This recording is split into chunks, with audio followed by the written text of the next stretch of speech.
Gracias por continuar con nosotros en este espacio Dinámica Económica, un programa de economía para todos. Iron Severino.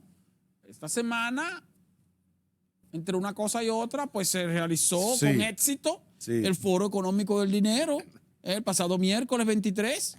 Así es, el Foro Económico del Dinero versión 2022 fue todo un éxito. La verdad que tenemos que agradecer muchísimo a tanta gente, ¿verdad? Tanta gente que hizo posible este gran foro.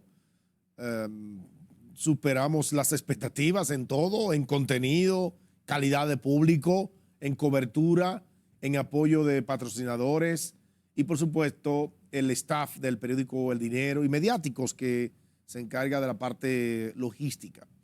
Pero en este foro, obviamente que hicimos una concentración en un macro tema, combinando inflación con crecimiento económico, y al final ver o presentar en ese foro, los foros son para presentar, para que la gente vea y se exprese respecto a determinados temas. Entonces, en este caso, el foro económico pues se centró básicamente en analizar el contexto actual con un poco de perspectiva con esto de la inflación, que obviamente sigue siendo el principal reto de las economías en este proceso de recuperación.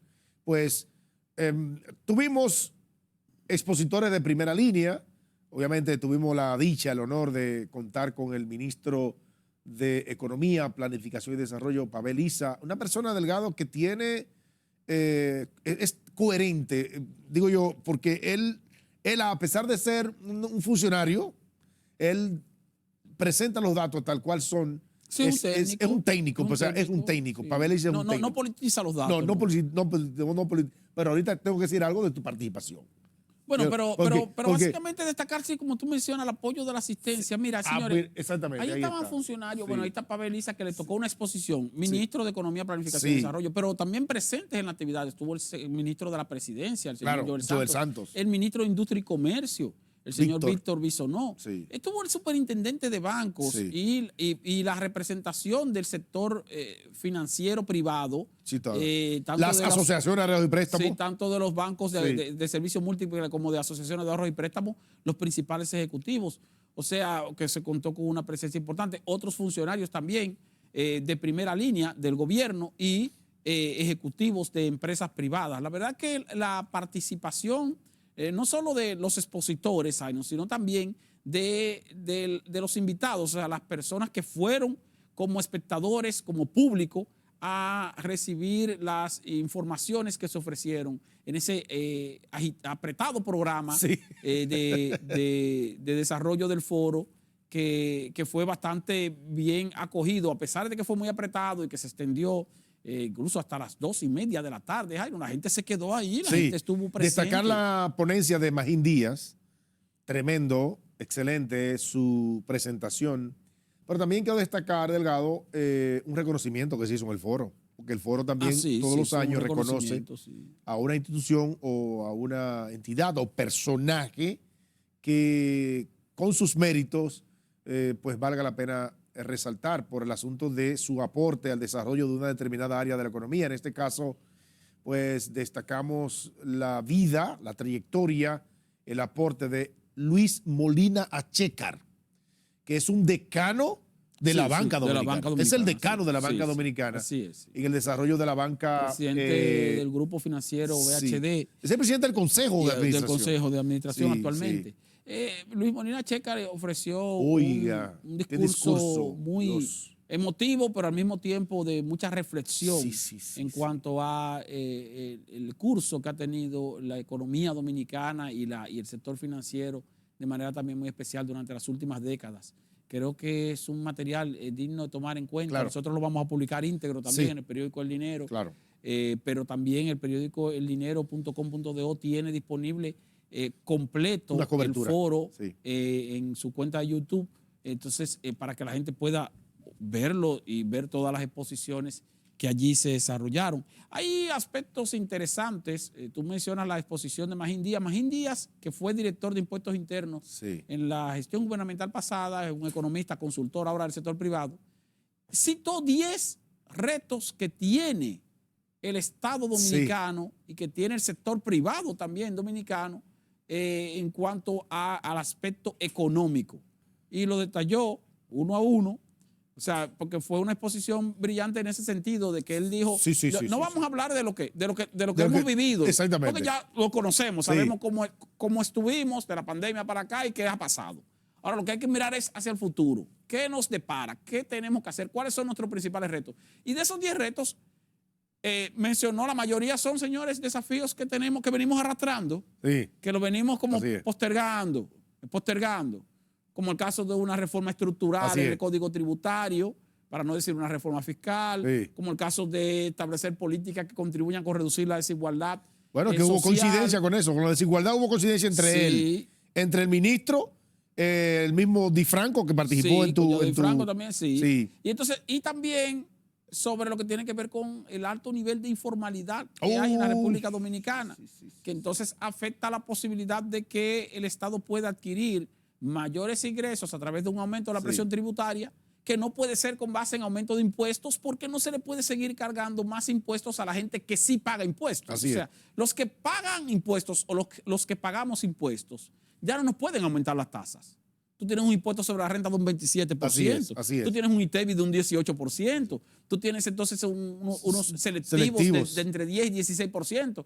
Entonces, tú no puedes aumentar la tasa a los que están registrados si sí pagan. Tú tendrías entonces que buscar la manera de que los que no están registrados se registren y también paguen.